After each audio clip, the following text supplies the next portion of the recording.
waaw ce qui se passe mooy dañoo découvrir son directeur de cabinet dafa créer entreprise bu tudd OPEF, Office pour la promotion de l'emploi et la formation au Sénégal.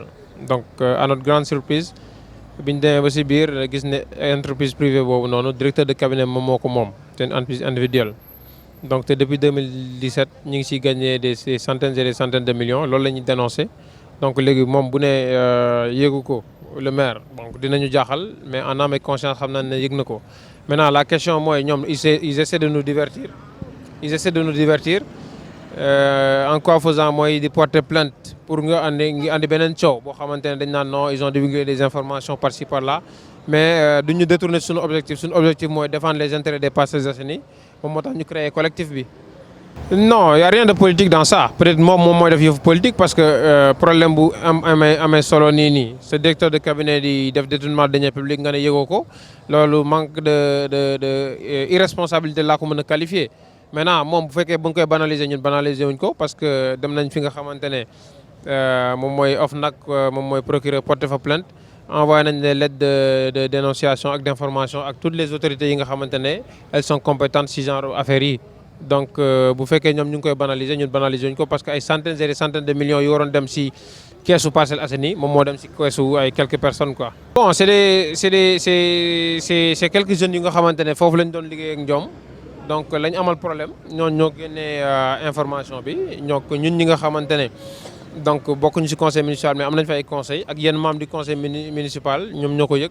Donc ñu porter combat bi en tant que responsable politique fii ci Parcelles Assainies, mais tout en se disant que c'est pas un combat politique, c'est un combat citoyen. Non, ça n'a rien à voir parce que ñi ko dénoncé sax nekkuñu ci affaire tendance boobu noonu. Fii du affaire de APR wala affaire leneen affaire de directeur de cabinet la boo xamante ne il n'est pas habilité à avoir des marchés ak mairie bi.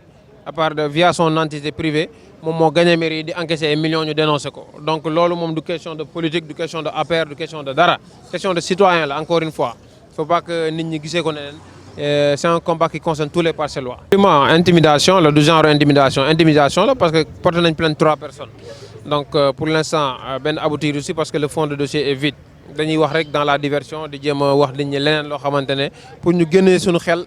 Wala gën a xelu Parcellois yi ci détournement bi nga xamante ne ñoom ñoo ko def, mais on reste concentré, on reste focus sur notre sujet. Dañu bëgg Parcellois yëpp xam ne am na alal bu bëri boo xamante ne dafa waroon dem ci kees bi te dem na ci keesu quelques personnes te en connivence avec le monsieur le maire là ak directeur a un plan d'action bien déterminé, mais bon je vais me garder quand même de décliner ko fii. Mais dinañ def assemblée générale, nañ def ay conférence de presse yoo xamante ne dinañ convier les journalistes pour wax leen prochaine étape bi lan la quoi. Donc deuxième étape bi moo doon bind les plaintes déposer ko ci autorités compétentes yi te def nañ ko depuis démb. Absolument depuis démb déposer nañ plainte yi au niveau de l'OFNAC, du procureur. Donc bind nañ aussi des lettres d'information au ministère des collectivités territoriales, au président de l'association des maires, au préfet, ainsi de suite quoi. On a envoyé 6 à 7 lettres pour tenir informé ñenn ñi, porter plainte ci ñenn ñi. Je pense que c'est la bonne démarche. Léegi le processus va suivre son cours. Pour que justice soit faite et j'ose espérer qu'on est dans un pays responsable bu nga xamante ne bu ñu genre mbir yu demee nii amee les autorités compétentes nañ ci teg loxo pour éclairer la lanterne des Parcellois. Su dernier mot mooy qu'on reste tranquille, ñu xam ne lii ñuy def nii mënuñu détourner suñu objectif. Ils sont dans la diversion, dañu bëgg a nax nit ñi, li fi xew mooy lu simple la. Dañoo découvrir ne le directeur du cabinet du maire dafa am entreprise privée boo xamante ne ay centaines et centaines de millions la embauché la encaissé autant pour moi depuis 2017. ñu dénoncé ko ñoom amuñu lay au lieu ñu ñëw wax ne loolu du dëgg wala dëgg la ñoom ils sont dans la diversion di porter plainte. Mais ñun nag on est serein, xam nañ ne on est dans un pays responsable, un pays bi nga xamante ne démocratie moo fi daw et pays boo xamante ne am na justice aussi. Donc moo tax bu ñu police wooyee dañuy ñëw wuyu si tout en sachant que du mujj fenn. Donc ñu ngi woo Parcellois yëpp ñu xam ne c'est pas un combat politique, c'est un combat citoyen parce que ñun collectif bi on défend les intérêts des Parcelles Assainies te bu jaree dugg kaso aussi dinañ ci dugg kaso parce que ay Sénégalais lañ te bëgg nañ bonne gouvernance am ci Sénégal. Dafa leer parce que ñoom ñoo reyante seen biir Théodore Ekwala saaga benn agent parce que ñoom lan doon def ñan ko doon liggéeyal dañoo démissionné dem ubbi benn agence donc étudiants yi doon am yëpp ñu ci bari léegi dañoo dem foofu. Donc ñu song xale yaakaar na xale yi ñoo orienté étudiants yi foofu donc loolu moo indi coow ba Théo Ekwala saaga ki nga xam ne mooy caatu Khalifa muy Ibou Diagne donc coow li fa la dikkee am altercation léegi xale yi tamit rebelle wu génn affaire yi parce que xam nañ ne nébuleuse la lii xew yëpp dañ ko làq conseil municipal dañ ko làq sous-préfet dañ ko làq aussi ki nga xam ne mooy percepteur scandale bu rëy la boo xam ne boo ko doon évaluer ay centaines de millions la ñoom ñoo ko waxal seen bopp. depuis 2017 la ñu créé structure privée. am na benn journal xibaaru Parcelles ñu gis ci ne 2017 maye nañu 40 000 bourses entières. ak 15 000 demi bourses. benn bu ci nekk bu dee bourse entière 5 000 francs ngay joxe su dee demi bourse la 3 000 francs. alors école bi nga xam ne moom la xale bi war a dem di jànge école bi dina joxe 10 000 francs ki nga xam ne moo ko signé bourse boobu.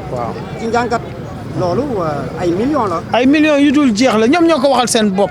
ñoom ñoo génne seen journal wax ci nombre yi nga xam may nañ ko bourse te loolu en 2017 la woon parce que 2017 lañ ko créé donc boo calculer ba tey ji lu bëree bëri la mënuñu ko wax mais li ñu wax rek mooy seen i wax la ñu jël muy li nga xam ne wane nañ ko wane ne tey ji alal ju bare ñoom luubal nañ ko kenn gisu ko maintenant li ñu bëgg nag mooy alal joo ñu wax ñu fu mu jaar ñu delloo ko Parcelles Assainies parce que nag du leen bàyyi.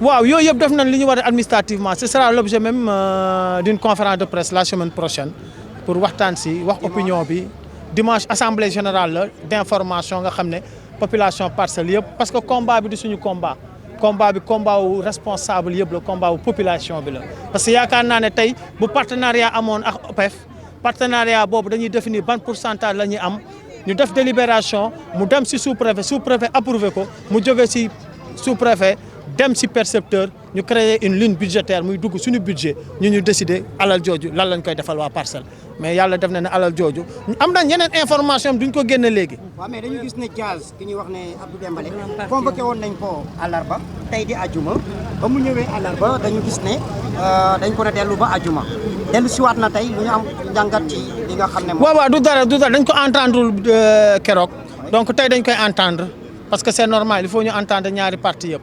donc loolu la tey dañ koy entendre rek. ki nga xam ne mooy Théodore moom teewul tey. non dafa tardé bu rëy xam naa cangat yooyu ak laar yi moo ko xaw a tàddal dafa tàdd ba inspecteur yi xaw a énervé. kon jotuñ koo jël. jël nañ ko ñu ngi koy jël moom la ñuy jël pour après ñu jëlaat suñu beneen élément. merci beaucoup. combat bi day continuer waxuma sax bu lii passé sax day gën a continuer parce que jeunes yi ñun ñoo war a taxaw waratuñu nangu suñuy deniers publics suñuy commune ñu koy gérer mel ni dañ ko donoon wala moo mel. askan wi dañ leen di respecté yàlla moo gën a fonk nit mais lii xew fii pression bi ña fay liggéey sax dañu am pression saa su ne ña fay liggéey amatuñu dara boo leen gisee da nga naan non donc il faut ñu respecter askan wi liggéeyal askan wi te yàlla rek a tax seen mboot yi bari na nag seen mboot yi. monsieur le maire Moussa Sy doonul songu politique maanaam ay opposition.